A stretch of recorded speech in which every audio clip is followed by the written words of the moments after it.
Bonjour à tous, donc je suis Stéphane Amery, je travaille au CSTB depuis maintenant un peu plus d'une quinzaine d'années.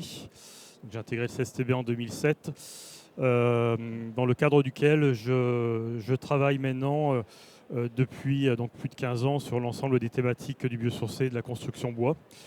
Et je suis très content en fait d'être ici aujourd'hui parmi vous, parce que ça me rappelle finalement mes premières participations au sein des premiers forums bois construction qui sont sortis dans les années 2010, où on avait déjà ces échanges à l'époque de la reconnaissance de l'innovation, de la difficulté à faire évaluer ses produits, des difficultés à faire reconnaître l'instruction d'un produit, du coût, des délais, enfin tous ces sujets très complexes lorsque l'on veut pousser une innovation, mais pourtant nécessaires pour créer ce cadre de référence dont nous avons collectivement besoin pour pouvoir avancer face aux défis auxquels nous sommes confrontés. Alors pour démarrer ma présentation, je voulais quand même vous rappeler deux points qui pour moi sont très importants et qui vont nourrir l'ensemble de mon travail au quotidien, et j'espère aussi le vôtre. Le premier, il ne vous a pas échappé que nous faisons face à des conditions du changement climatique extrêmement puissants.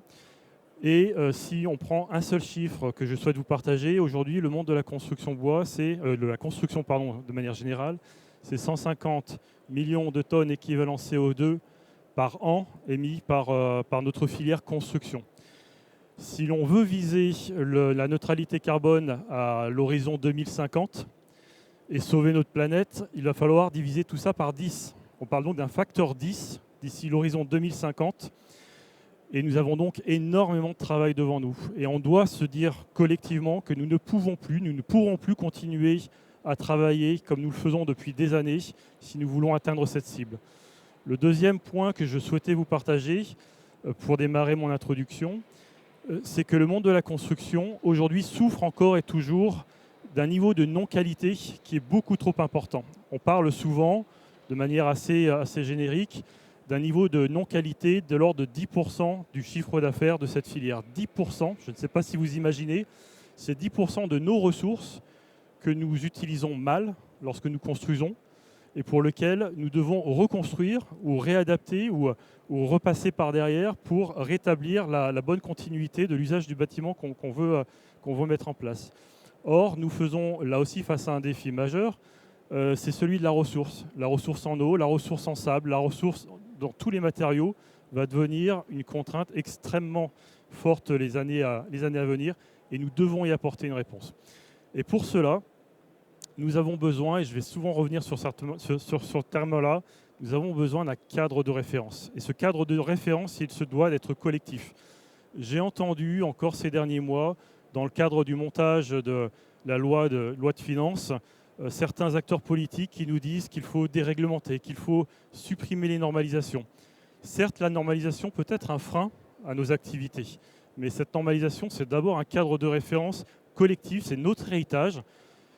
Mon sentiment personnel, c'est que cette normalisation, nous devons en faire une richesse, nous devons nous en servir comme de cadre de référence et accepter à partir de là, de retravailler à partir d'une feuille blanche, mais en s'en nourrissant, s'en servant comme d'un héritage. Imaginez ces grands mathématiciens lorsqu'ils ont construit leur connaissance, si demain, du jour au lendemain, on décidait de tout mettre à la poubelle et de redéfinir ce qu'est le cadre des mathématiques, on repartirait à l'âge de la préhistoire. Donc voilà, je voulais déjà vous passer ce message en termes d'introduction. N'ayons pas peur de la normalisation, des référentiels, tant que nous savons les utiliser intelligemment. Et c'est, je pense en tout cas, et c'est l'expérience que j'en retire, la richesse qui nous a nourris autour du travail du Club des industriels, du travail au sein des Jeux Olympiques et du Village des athlètes, c'est que nous sommes nourris collectivement de ces référentiels, mais en acceptant de les remettre en question, de faire un pas de côté, de revenir sur ces référentiels et d'adapter nos manières de travailler pour sortir ces beaux ouvrages qui sont aujourd'hui à notre disposition en héritage. Alors pour ce faire, je vais en quelques mots insister sur la notion d'expérimentation. Et cette expérimentation, je vais insister sur l'idée d'expérimenter, non pas pour se faire plaisir individuellement au cas par cas, comme on le fait souvent, mais expérimenter pour reconnaître.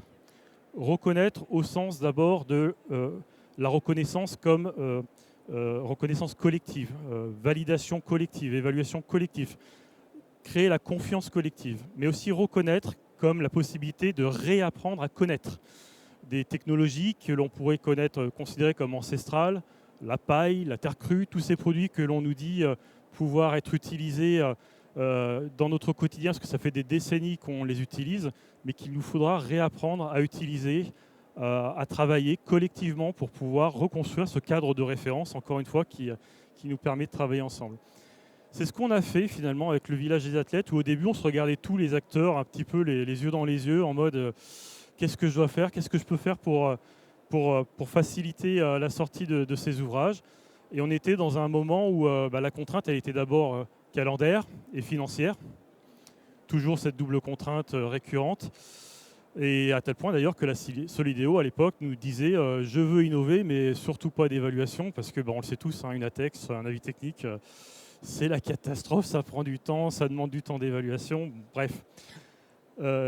Et on s'est posé autour de la table et on s'est dit non, il faut qu'on apprenne à travailler différemment. Et on a commencé par s'engager collectivement, et on l'a évoqué à plusieurs reprises. Ça a démarré par la construction et la consolidation de référentiels, de guides, notre cadre de référence, qui sont les 3 guides qui ont été développés par la Solideo et qui ont permis derrière l'émergence de ces ATEX. Donc s'engager collectivement, c'est le premier step essentiel pour pouvoir avancer.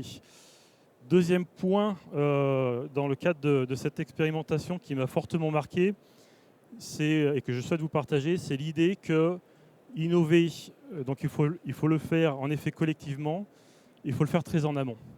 Aujourd'hui, quand on parle d'innovation en France, et que l'on vient voir le CSTB pour une demande d'ATEX ou que sais-je, tout type d'évaluation, bien souvent, cette demande intervient en phase chantier, alors que le chantier va démarrer 1 semaine après, 2 semaines après, ou en tout cas que les consultations d'entreprise ont été passées et qu'il y a urgence maintenant à construire. On a pris conscience collectivement que ce n'était plus possible de fonctionner comme ça et qu'il nous fallait apprendre ou réapprendre à travailler différemment. Et ça passe, et ce graphique le montre assez simplement, par l'idée que l'innovation et les ajustements qu'elle demande et qu'elle nécessite dans le cadre du projet de construction nous imposent de la traiter et d'y travailler très en amont dès les phases de conception.